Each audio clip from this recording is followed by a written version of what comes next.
Sir,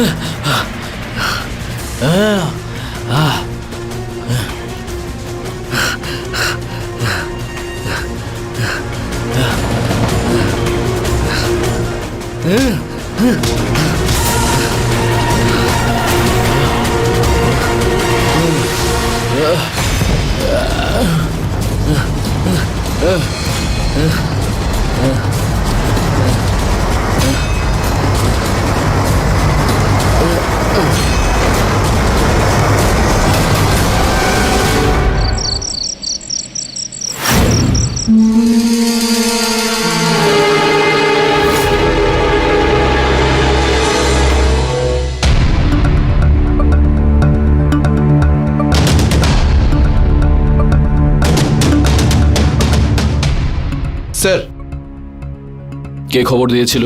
sir যে phone করেছিল সে নিজের নাম বলেনি আর ফোন কেটে দিল। কিন্তু স্যার আমি একে চিনি, এর নাম হলো ভোলু। মাত্র 2 মাস আগেই ও জামিনে ছাড়া পেয়েছিল। আর স্যার মারপিট, চুরিচামারি আর নেশার কারবারের জন্য অনেকবার একে জেলে ভরা হয়েছে। আর স্যার ওর না নেশার প্রতি আসক্তি ছিল। আর স্যার আমার তো মনে হয় নেশার ওভারডোজের জন্যই ওর প্রাণটা গেছে।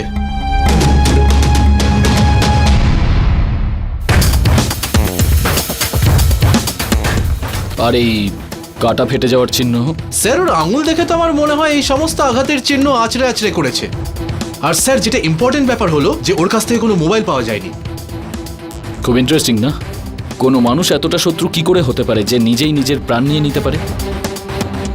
না চৌধুরী, আমার তো মনে হয় কেউ একে হত্যা করে এর মোবাইলটাও সঙ্গে নিয়ে গেছে, যাতে কল ডিটেল চেক করে আমরা সেই খুনিকে ধরতে না পারি।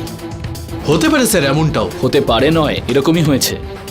লাশের ডিটেলসটা নিয়ে পোস্টমর্টমে পাঠিয়ে দাও। স্যার।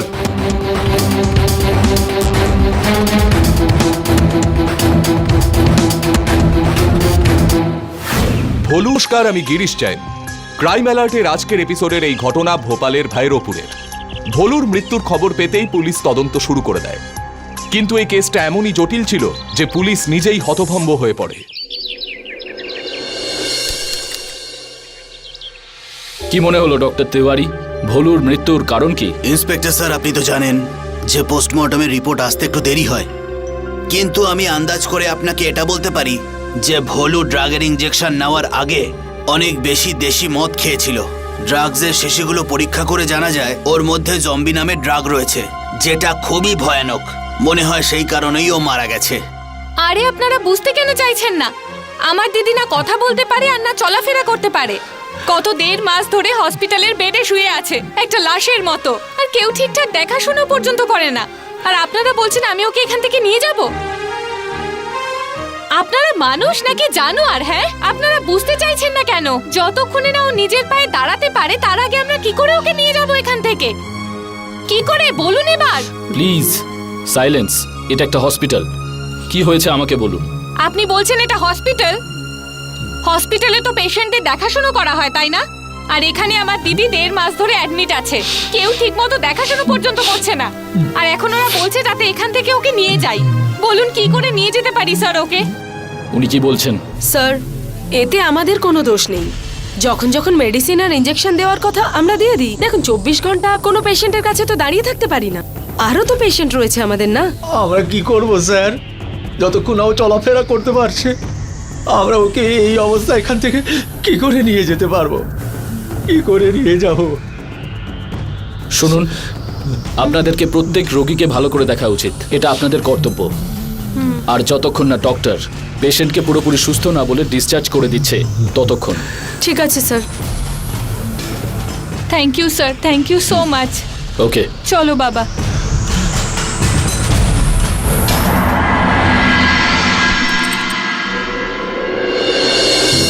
গুঞ্জনের হাঁটতে না পারার কারণ ওর শারীরিক দুর্বলতা নয়, বরং ওর মানসিক দুর্বলতা। মেডিকেল রিপোর্ট অনুযায়ী এখন ও শারীরিকভাবে সম্পূর্ণ সুস্থ।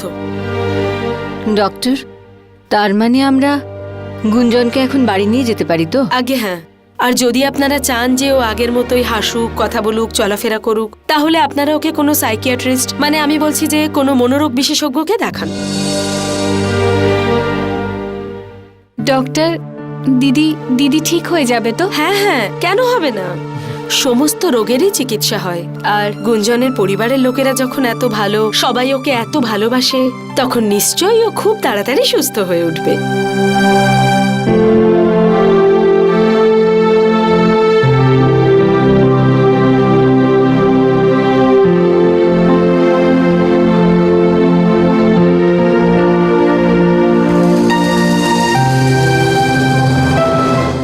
এত সুখের সংসার ছিল, সেই জন্যই নজর লেগে গেল।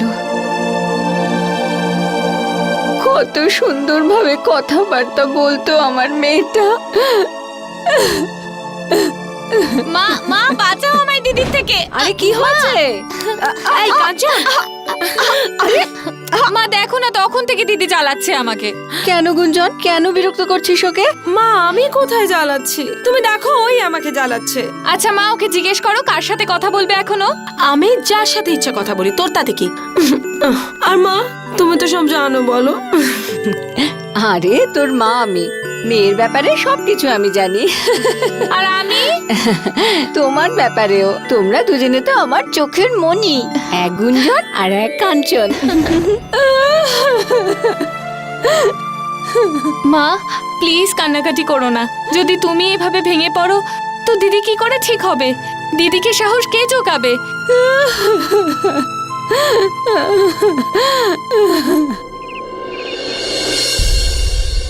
কি নাম তোর? স্যার সুরেশ। কি করিস তুই? স্যার দিনমজুরির কাজ করি। মিথ্যে কথা কেন বলেছিস তুই? বল। কোথাও তুই ভলুকে? না না স্যার, আমি তো একজন খুব গরিব মানুষ। পুলিশের চক্কর খুব খারাপ স্যার, তাই জন্য আমি মিথ্যে কথা বলেছিলাম। তাহলে তুই কি করে জানতে পারলি যে ভোলু মারা গেছে? স্যার ভোলুর কাছে তো আমি কখনো কখনো এই জন্যই যেতাম যে কারণ আমারও নেশার প্রতি আসক্তি আছে। তুইও কি ড্রাগ নিস? না না স্যার, আমি এরকম কোনো নেশা করি না। তাহলে কি নেশা করিস তুই? আমি শুধু মদ খাই স্যার। আচ্ছা, তোর কি মনে হয় ভোলু বেশি নেশা করার জন্য মারা গেছে, নাকি ওকে কেউ মেরে ফেলেছে? হ্যাঁ, এখন আমি আপনাকে কি বলি বলুন তো স্যার। কিন্তু হ্যাঁ, নেশা করার ব্যাপারেও সবার বাবা ছিল। আমি ওকে সারা সারা রাত ধরে নেশা করতে দেখেছি, আর তারপরেও ও সারাক্ষণ হুঁশেই থাকতো স্যার। ও ড্রাগসের কারবার করতো না স্যার। যদি ওরই নেশা হয়ে যেত তাহলে তোর ব্যবসাই বন্ধ হয়ে যেত। আচ্ছা, তোর কি কারোর ওপর সন্দেহ হয়? ওর সাথে কি কারোর কখনো কোনো ঝগড়া হয়েছিল? হ্যাঁ স্যার, ওর একটা বন্ধু আছে মুন্না মেকানিক। ভোলু ওর কাছ থেকে কিছু টাকা ধার নিয়েছিল।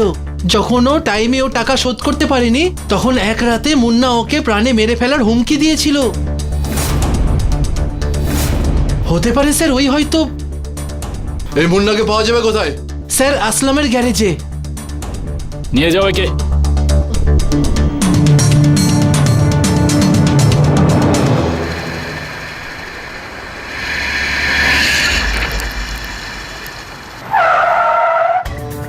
আরে খান্না স্যার, আরে কি কথা বলছেন আপনি? আজ পর্যন্ত কি এরকম হয়েছে যে আপনাকে ডেট দিয়েছে আর টাইমে গাড়ি ডেলিভার হয়নি? আপনি চিন্তা করবেন না, গাড়ি ঠিক সময়ে এই পৌঁছে শোনো। যাবে। এক মিনিট, আমি আপনাকে ফোন করছি। এই মুন্না কি এখানেই কাজ করে নাকি? হ্যাঁ হ্যাঁ হ্যাঁ, এখানেই কাজ করে। ও কোথায়? এখানেই গাড়ির কাজ করছে স্যার। চলো দেখাও। চলুন।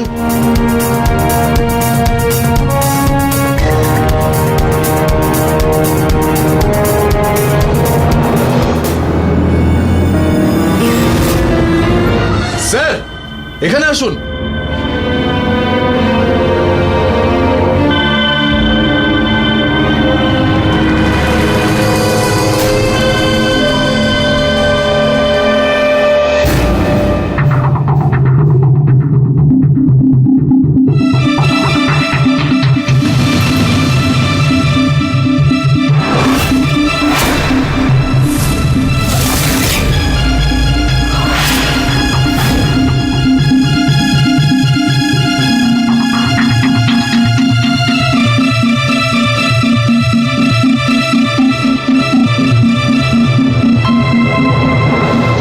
স্যার মনে হচ্ছে ও মদ খেয়ে কাজ করছিল, তাই জন্যই এই দুর্ঘটনাটা ঘটেছে। না স্যার, ও এটা ঠিক যে ওর নেশার প্রতি আসক্তি ছিল, কিন্তু কাজের সময় ও কোনোদিন মদ ছুঁয়েও দেখতো না। কাল রাত্রে আমি ওকে বলেছিলাম এই গাড়িটার কাজ করার জন্য। আচ্ছা, এটা বলো, এর কাছে মোবাইল ছিল? হ্যাঁ হ্যাঁ স্যার ফোন করো। ছিল। হ্যাঁ স্যার।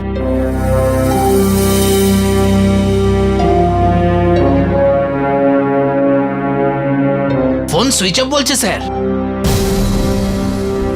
ঠিক আছে, তুমি যাও। সঞ্জয়, লাশটাকে পোস্টমর্টমে পাঠিয়ে দাও, ঠিক আছে?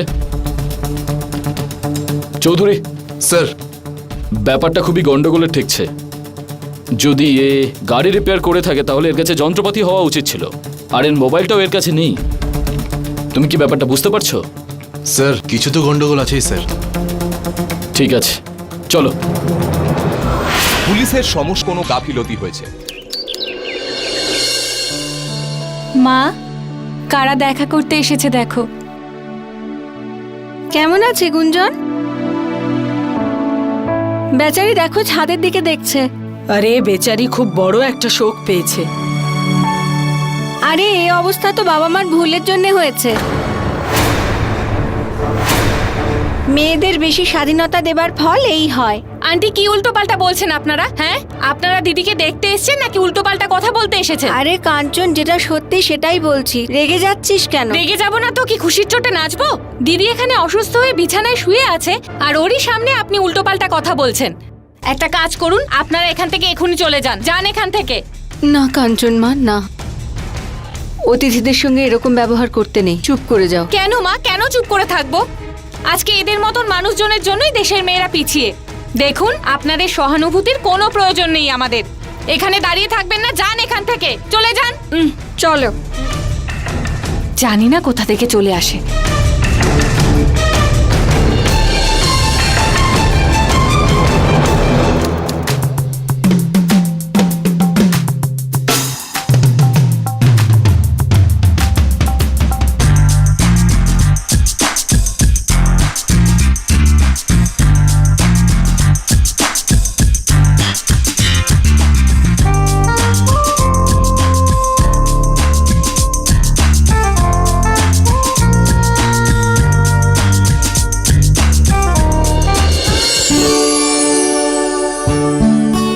কি ব্যাপার বলতো দিদি, আজকে খুব খুশিতে আছিস কেন? আমার খুশিতে কি তুই খুশি নোস? তোর কি দুঃখ হচ্ছে? আচ্ছা, তার মানে রাকেশ আর ওর বাবা মা যে আমাকে দেখতে আসছে সেটা তোর ভালো লাগছে না? না দিদি, তার জন্য নয়। তুই পুলিশ অফিসার হতে চেয়েছিলিস, আর তোর সেই স্বপ্ন পূরণ হওয়ার আগেই রাকেশ জিজু বিয়ে করে তোকে এখান থেকে নিয়ে চলে যাবে।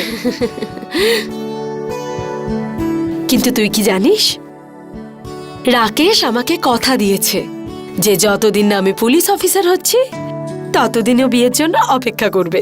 সত্যি? হ্যাঁ। দিদি তুই তো খুব লাকি, তোকে কত ভালোবাসে রে।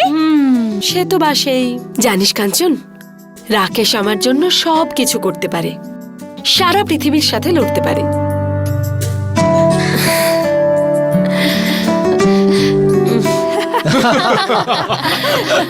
সত্যি আপনারা এসেছেন, খুব ভালো লাগছে। বলছিলাম যে দাদা, গুঞ্জন আর রাকেশ কোচিং এ একসাথে পড়াশোনা করে, আর আমাদের মেয়ে গুঞ্জন ইউপিএসসির প্রস্তুতি নিচ্ছে, এটা তো আপনারা জানেনই। ওর স্বপ্ন হলো ভবিষ্যতে ও পুলিশ অফিসার হবে। দেখুন, এতে আপনাদের কোনো আপত্তি নেই তো? কিরকম কথা বলছেন আপনি? আমাদের রাকেশ সবকিছু বলেছে। আচ্ছা আচ্ছা, হ্যাঁ। আর মিয়া বিবি রাজি তো ক্যা করেগা কাজী। আমাদের ছেলের যাকে পছন্দ তাকেই আমাদের পছন্দ। তাহলে একটু মিষ্টি মুখ করা যাক।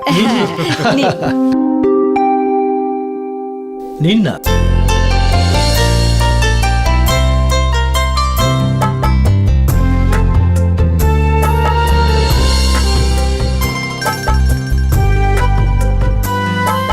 আরে গুঞ্জন, আয় মা আয়। লাখের আয় মা, মধ্যে আয়। এক হয়েছে আমাদের বৌমা, তাই না?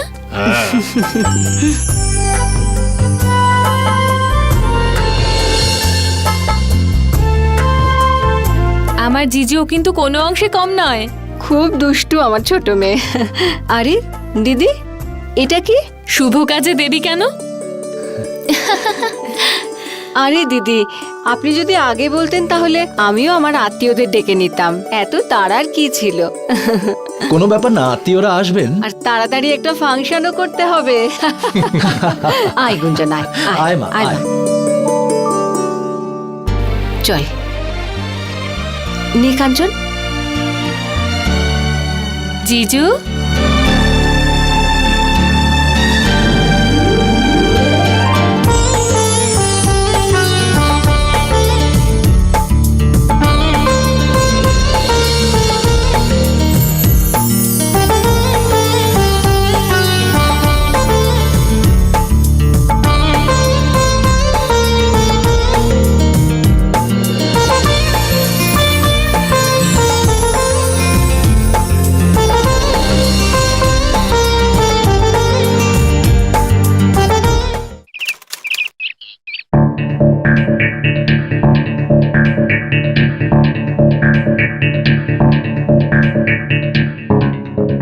চৌধুরী, স্যার। ভোলু আর মুন্নার ব্যাপারে তুমি কি আর কোনো নতুন ক্লু পেলে? না স্যার, এমনিতেও আসলামের পিছনে আমি আমার খোঁচড় লাগিয়ে রেখেছি, কিন্তু এখনো কোনো সূত্র পাইনি যাতে আমরা ওকে সন্দেহ করতে পারি। তোমার কি মনে হয় প্রথমে ভোলু, তারপরে মুন্নার মৃত্যু? এসব তো হঠাৎ করে হতে পারে না। আমার তো মনে হয় এর পেছনে কোনো না কোনো কারণ নিশ্চয়ই আছে। হতে পারে স্যার। স্যার, আমার কিছু মনে পড়ছে। 2 মাস আগে যখন আমি হাবিবগঞ্জ থানায় ছিলাম, তখন ওখানে একটা লোক রিপোর্ট লেখাতে এসেছিল, আর উনি এই দুজনের নাম নিচ্ছিলেন। কোন ব্যাপারে রিপোর্ট লেখাতে এসেছিলেন উনি? স্যার, আমাকে একটা দরকারি কাজে বেরোতে হয়েছিল, তাই এই ব্যাপারে আমি কিছু জানি না। চৌধুরী, স্যার। হাবিবগঞ্জ থানায় ফোন করে সেই লোকটার ব্যাপারে খোঁজ নাও যে কমপ্লেন লেখাতে এসেছিল। স্যার।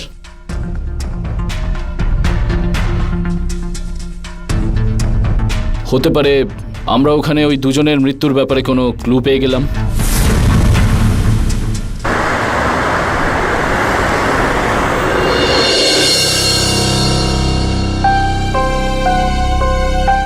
হ্যাঁ ইন্সপেক্টর। আচ্ছা,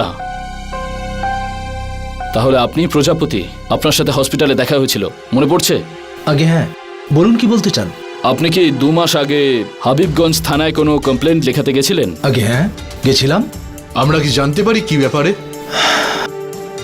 আসুন, নিজের চোখেই দেখে নিন। আসুন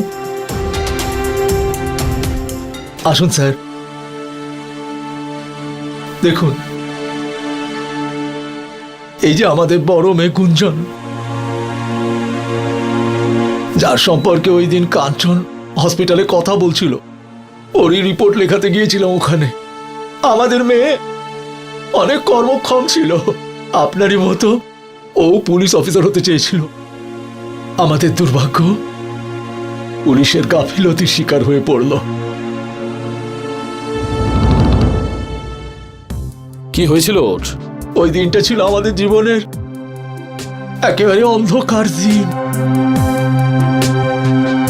যখন 2 মাস আগে কোচিং ক্লাস থেকে আমাদের মেয়ে বাড়ি ফিরে এলো। আজ কত লেট হয়ে গেল না? আরে না, ঠিক আছে রাকেশ, এবার তুমি যাও, আমি এদিক দিয়ে চলে যাব। সোজা রাস্তায় যাবে, ঠিক আছে? শর্টকাট নেবে না কিন্তু, গলিগুলো অন্ধকার হয়ে থাকে। রাকেশ, অন্ধকারকে যদি ভয় পাই তাহলে পুলিশ অফিসার হব কি করে? তোমাকে আমি যেটা বলছি সেটা বোঝার চেষ্টা করো গুঞ্জন। আর কালকে তুমি পুলিশ অফিসার হয়ে গেল, আমি এই একই কথা বলবো আজকে যেটা বলছি। এত চিন্তা করো আমার জন্য? এই তোমাদের মেয়েদের প্রবলেম কি বলো তো? চিন্তা করলে অসুবিধে, না করলে তাও অসুবিধে। আচ্ছা ঠিক আছে, এবার তুমি যাও, আমি বাড়ি পৌঁছে কল করছি। চলো ঠিক আছে, বাই। বাই।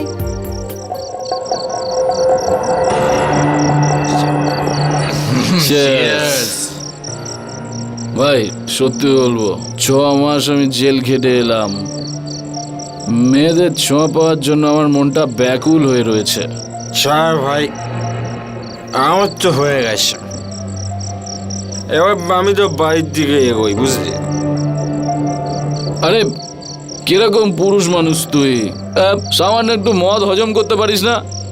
আরে আমাকে দেখ, পুরো বোতলটা শেষ করে দেওয়ার পরও এখনো কিচ্ছু হয়নি। যা যা, যেতে হলে এখনই চলে যা, আমাদের পুরো মুডটাই খারাপ করে দিল। চলে আসে সব ফ্রিতে মদ খেতে, 2 পেগ খেতে না খেতেই ফুল টাইট হয়ে যায়।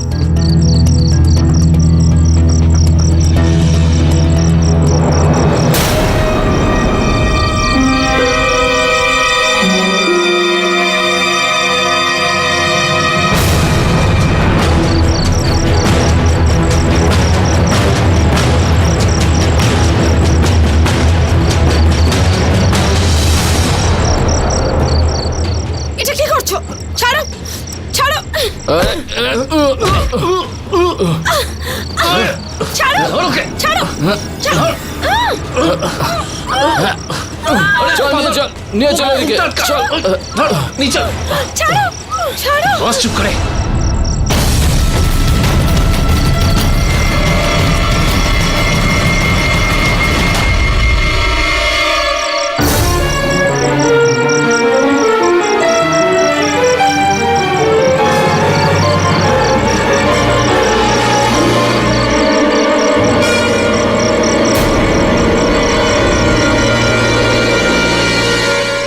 আরে এ তো আমাদেরই বন্ধু, চলে আয় ভাই, এবার তোর পালা।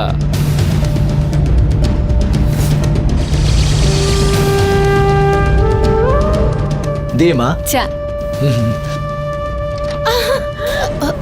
দিদি, গুঞ্জন মা। দিদি, আরে দিদি কি হয়েছে তোর? তোর এ কি হলো মা? সাবধানে। ওঠ, ওঠ, সামনে চল, চল চল, আস্তে। সামনে সামনে। দিদি, বস এখানে। কি হলো? সামনে। তোর কি হলো মা?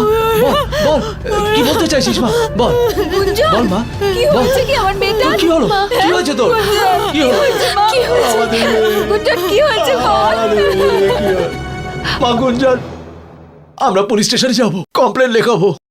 চল চল, যাবো। তুমি এখানেই থাকো, আমরা এক্ষুনি আসছি। হ্যাঁ চল চল মা, আমার আয়, মেয়েটা। আয় মা। ম্যাডাম ম্যাডাম ম্যাডাম, আমরা একটা কমপ্লেন লেখাতে চাই। হ্যাঁ বলুন। কিছু গুন্ডারা আমার মেয়ের সম্মান নিয়ে খেলা করেছে।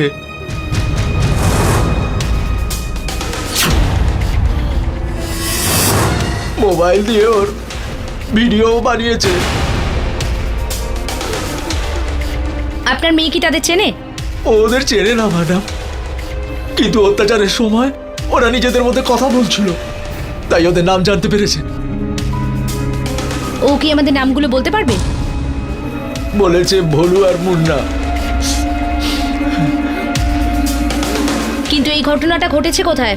কারখানার পাশে ফাঁকা জায়গায়, যখন ও কোচিং ক্লাস থেকে বাড়িতে ফিরছিল। দেখুন, আপনার কমপ্লেন আমরা লিখে নিচ্ছি, কিন্তু এটা নিয়ে কোনো এনকোয়ারি আমরা করতে পারবো না।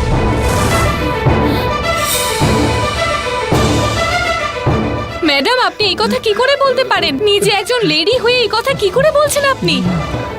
আপনার তোর কষ্টটা বোঝা উচিত, তাই না? এত বড় দুর্ঘটনা হয়ে গেল। দেখুন, ব্যাপারটা বুঝতে পারছি, কিন্তু এই যে ঘটনাটা ঘটেছে সেটা আমাদের এরিয়া নয়, তাই আমরা কোনো স্টেপ নিতে পারবো না। তাহলে আমরা কোথায় যাবো ম্যাডাম? আপনি গোবিন্দপুরা পুলিশ স্টেশনে গিয়ে দেখুন। আরে আপনাদেরকে তো বললাম ওই এরিয়া আমাদের থানার মধ্যে পড়ে না, তাহলে আপনার কমপ্লেন আমরা কিভাবে নেব? উনি যে জায়গার কথা বললেন ওই এরিয়াটা রেলওয়ে পুলিশ স্টেশনের, আপনাদের কমপ্লেন ওখানে গিয়ে লেখান। আরে আপনারা মানুষ নাকি জন্তু? আমরা হাবিবগঞ্জ থানায় গেছিলাম রিপোর্ট লেখাতে, কিন্তু ওরা আমাদের এখানে পাঠিয়ে দিল। এখন আপনি আবার আমাদের ওখানে পাঠাচ্ছেন।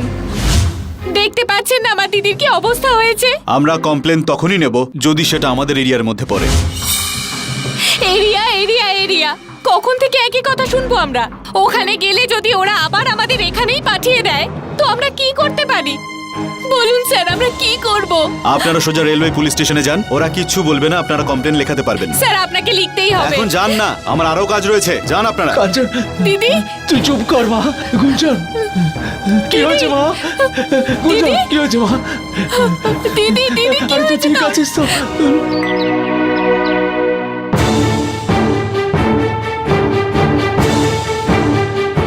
আরে বাবা রাকেশ, এসো এসো, বসো। কি বসবো আঙ্কেল? এইটুকু ব্যাপার নিয়ে চারদিকে হইচই ফেলে দিয়েছেন। কি বলছো তুমি?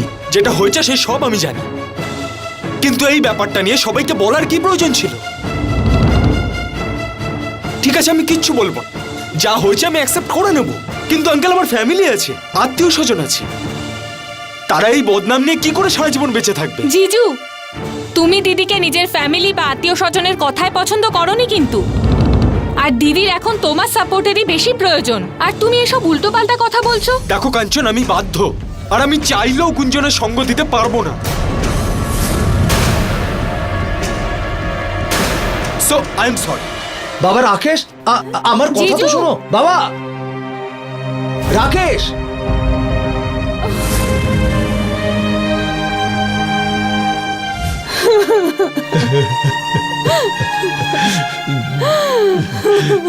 ক্ষমা করবেন প্রজাপতি বাবু, ওই পুলিশ অফিসারদের জন্য আপনাদেরকে অনেক কষ্ট ভোগ করতে হয়েছে, কিন্তু আমি আপনাদের কথা দিচ্ছি, গুঞ্জনকে ন্যায় পাইয়ে দেওয়ার দায়িত্ব আমার। আর যে পুলিশেরা কমপ্লেন লিখতে অস্বীকার করে, আমি নিজেই তাদের বিরুদ্ধে তদন্ত করব। কিন্তু প্রজাপতি বাবু, ভোলু আর মুন্না ছাড়াও আরও একজন লোক ছিল। সে কিরকম দেখতে তার ডিটেল আপনি কিছু বলতে পারবেন? স্যার, ওই ছেলেটার সম্পর্কে তো ভলু আর মুন্নাই বলতে পারবে, যদি আপনি ওদের কাছে পৌঁছতে পারেন তবে। আমরা ওই দুজনকে খুঁজে তো পেয়েছিলাম। কিন্তু দুজনেই মারা গেছে, আর সে বিষয়ে আমরা তদন্ত করছি। দেখুন ইন্সপেক্টর, এটা তো হবারই ছিল। শেষ পর্যন্ত ভগবান ওই বদমাইশগুলোকে ওদের কর্মফল দিয়েই দিলেন। এই কাজটা কোনো মানুষের। আমি কি গুঞ্জনের সাথে কথা বলতে পারি? না ইন্সপেক্টর, ও বেচারি তো এত আঘাত পেয়েছে যে কারোর সাথে কথা বলতেই পারছে না। আপনাদের জানানো পরিবারের লোকেরা কিছু জানতো।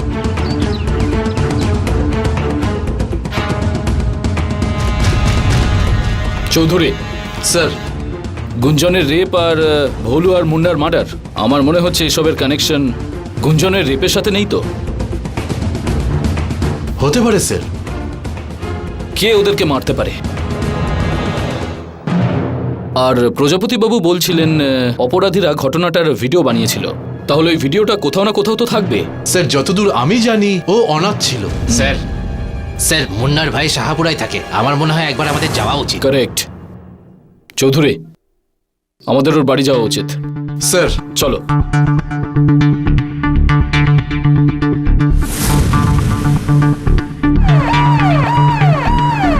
এটা বলো, তোমার ভাইয়ের আর কি কি শখ ছিল? স্যার, ও রাতে জেগে জেগে ও নিজের ল্যাপটপে গেম খেলতো স্যার। কোথায় সে ল্যাপটপ? স্যার, ওই যে টেবিলের উপরে স্যার। চৌধুরী, ওপেন করো স্যার। আর চেক করো।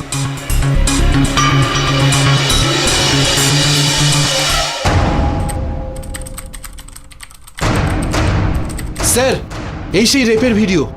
ওপেন করো।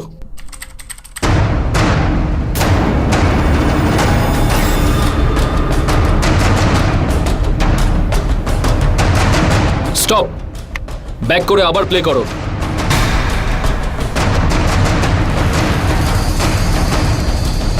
দাঁড়াও।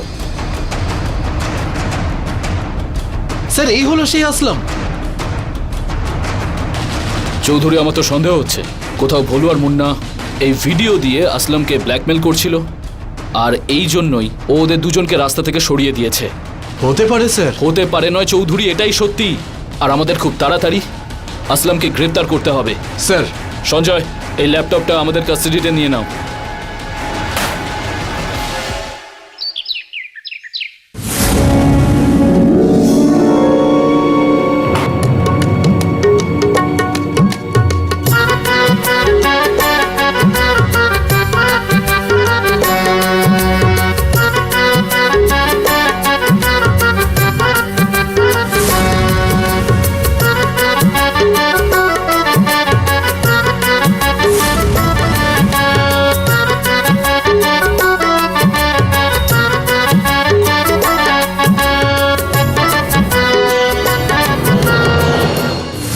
আরে, থেমে গেলেন কেন বাবু? খান না। আমার বাবাও তো এসব খান বাড়িতেই। আজ না আমার মায়ের শরীরটা একদম ভালো নেই, সেই জন্যই আজ আমি এসেছি কাজে। ও, তাহলে এই ব্যাপার। তাহলে এক কাজ করো, কাল থেকে তুমিই এসো কাজে। তোমার মাকে মানা করে দিও। কিন্তু বাবু, আমি এলে কিন্তু একটু বেশি লাগবে। হ্যাঁ, আরে একটু বেশি কেন, তোমার জন্য তো আমি সিন্ধুকের দরজা খুলে দেবো। এক কাজ করো, এই নাও, কিছু অ্যাডভান্স রাখো।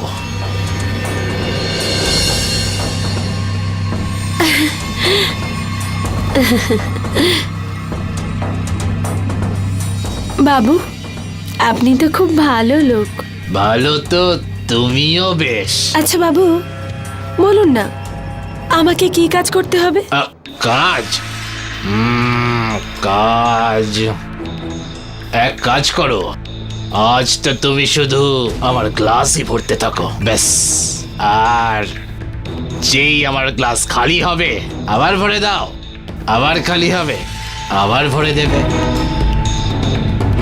একটা কথা বলো তো, তুমি এই ঘোমটাটা কেন সরাচ্ছ না? আসলে কি বলুন তো বাবু, যতক্ষণ না আমি কাউকে ভালো করে চিনছি জানছি ততক্ষণ আমার খুব লজ্জা করে। আরে কি বলছো তুমি? চেনা পরিচয় হওয়া কত বড় ব্যাপার। এই দিন। চলো এক্ষুনি চিনে নিচ্ছি তোমাকে। হ্যাঁ? আরে খান না। আহ,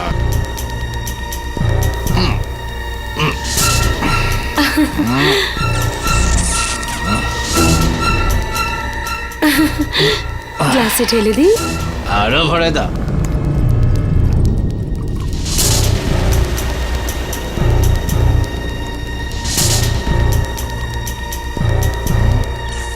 খান।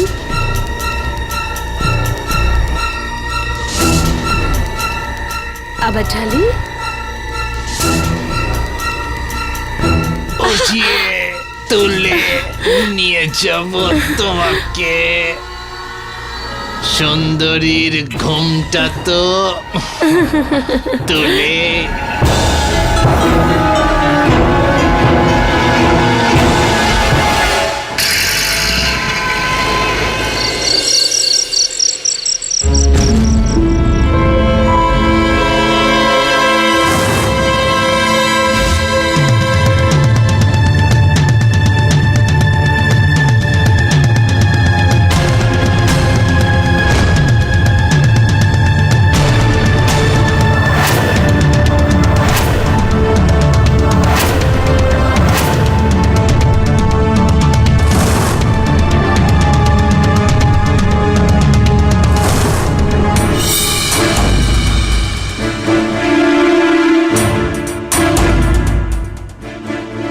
চৌধুরী, স্যার,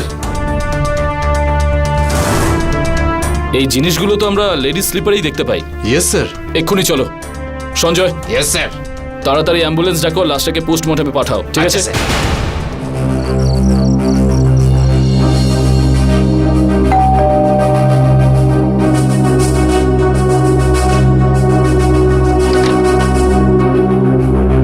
মনে হচ্ছে কাঞ্চন এসে গেল। বলুন স্যার, কি হয়েছে? আপনারা এখানে কেন?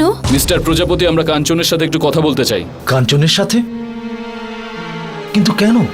আপনারা কি জানেন আসলাম আজ মারা গেছে? আর আমরা ওখান থেকে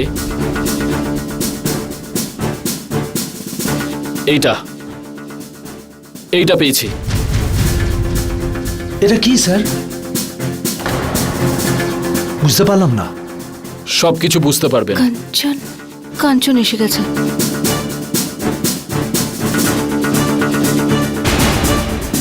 কিছু বুঝতে পারছো? এটা এটা এটা তো আমার জুতোর। কোথায় তোমার চপ্পল? ওইদিকে র্যাকে আছে। চলো দেখাও।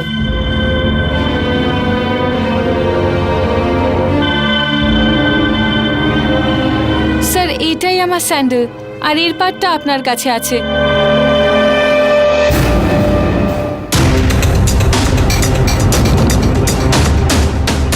ঠিক আছে। কি হলো? এই সব খুন তুমিই করেছো।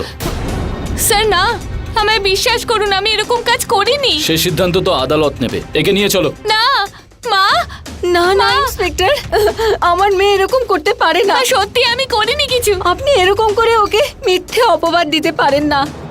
আপনি ছেড়ে দিন ওকে। দেখুন, আমাদেরকে নিজেদের কাজ করতে দিন। এই সব সিদ্ধান্ত আদালত নেবে।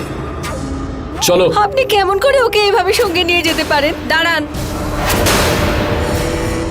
যখনই কোনো নতুন মেয়ের শিকার আমরা করি, তখন আমরা একসঙ্গে তার মজা নিই। আর এখন এই 2 মাস আগেই না একটা কলেজের মেয়ের মজা নিয়েছিলাম।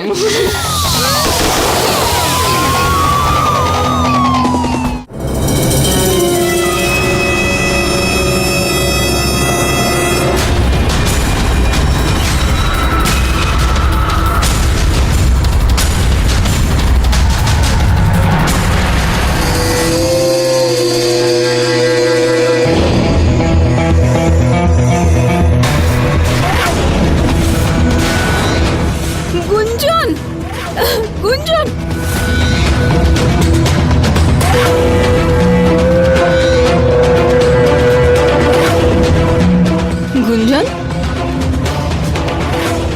গুঞ্জন,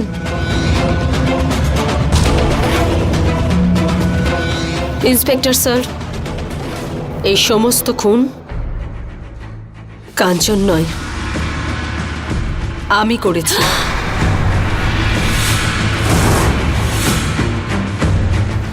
গুঞ্জন, এটা কি বলছিস তুই? হসপিটালের বিছানায় শুয়ে যখন আমি ওই অসভ্যগুলো আর পুলিশের কথা ভাবছিলাম, তখন আমার মন আমাকে আত্মহত্যা করার প্ররোচনা দিচ্ছিল।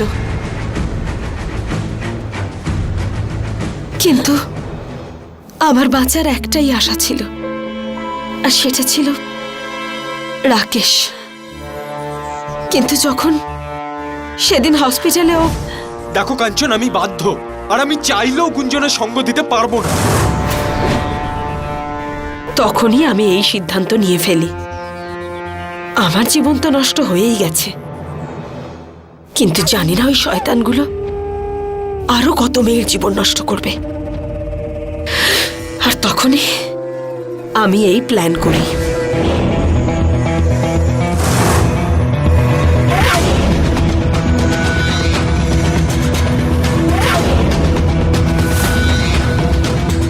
আমি ইচ্ছে করে ডক্টর আর আমার পরিবারের মানুষদের কাছে কথা বলতে না পারার আর চলাফেরা করতে না পারার নাটক করি, যাতে আমি আমার প্রতিশোধ নিতে পারি। আর প্রত্যেক রাতে ওই দুই শয়তানের খোঁজ করতে থাকি। আর আর একদিন আমি খোঁজ পেয়েও গেলাম। পরের বার যদি টাকা কম পাই না, মাল দেবো না। চল।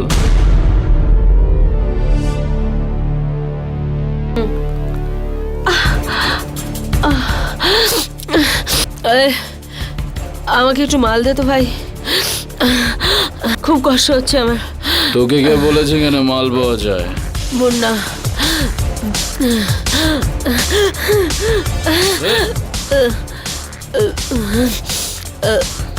টাকা এনেছিস? আমার কাছে টাকা একটু কম আছে। তুই তো নিজেই একটা মাল। হ্যাঁ,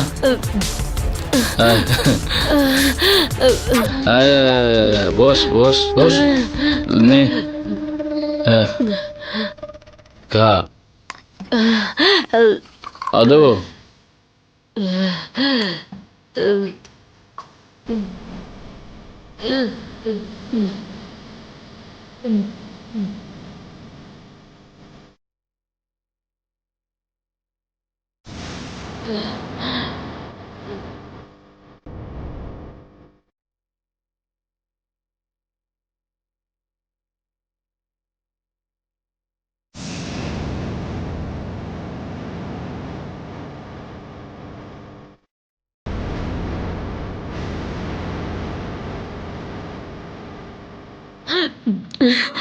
শোন না,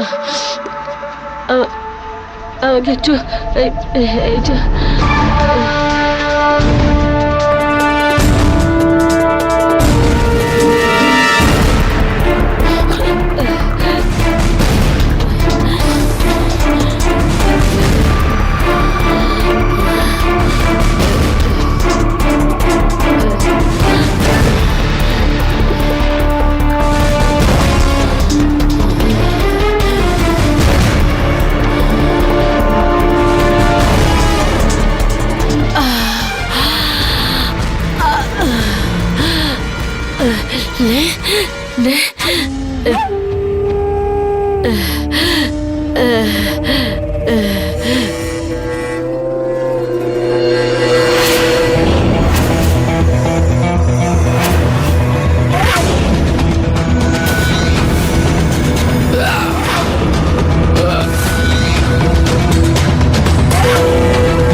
তারপর আমি মুন্নাকে মারি। শোনো, আমার না গাড়িটা খারাপ হয়ে গেছে, ওই যে ওইখানে। প্লিজ আমায় হেল্প করো। দেখো ম্যাডাম, এখন আমার খাবার সময়। আরে কিন্তু আমি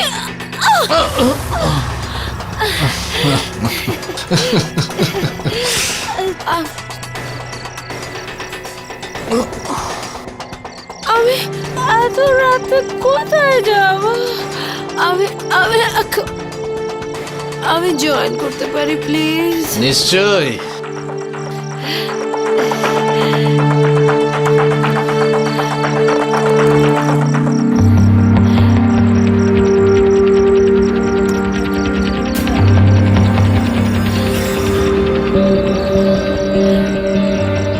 Cheers. Cheers.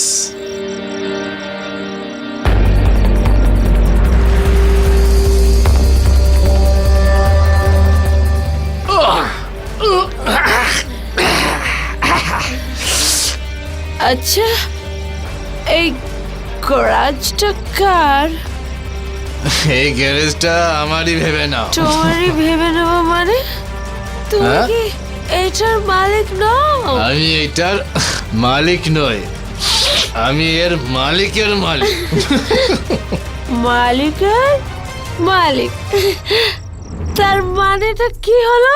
যখনই কোনো নতুন মেয়ের শিকার আমরা করি, তখন আমরা একসঙ্গে তার মজা নিই। আর এখন এই 2 মাস আগেই না একটা কলেজের মেয়ের মজা নিয়েছিলাম। আচ্ছা, তোমার মালিকের নাম কি? আসলাম। আহ? আমরা ওকে ভালোবেসে ভাই বলে ডাকি। মানে হলো তোমরা খুব ভালো বন্ধু।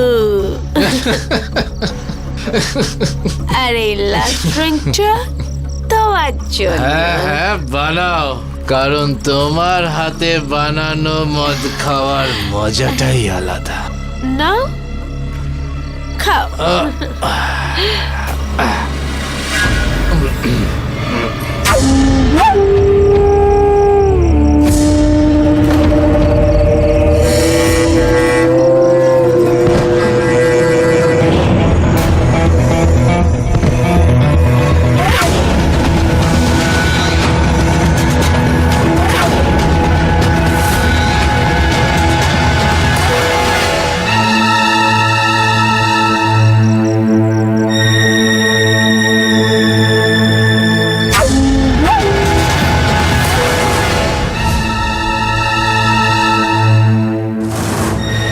আর ইন্সপেক্টর স্যার, এইভাবেই আসলামকে মারাটাও আমার কাছে খুব কঠিন ব্যাপার ছিল না।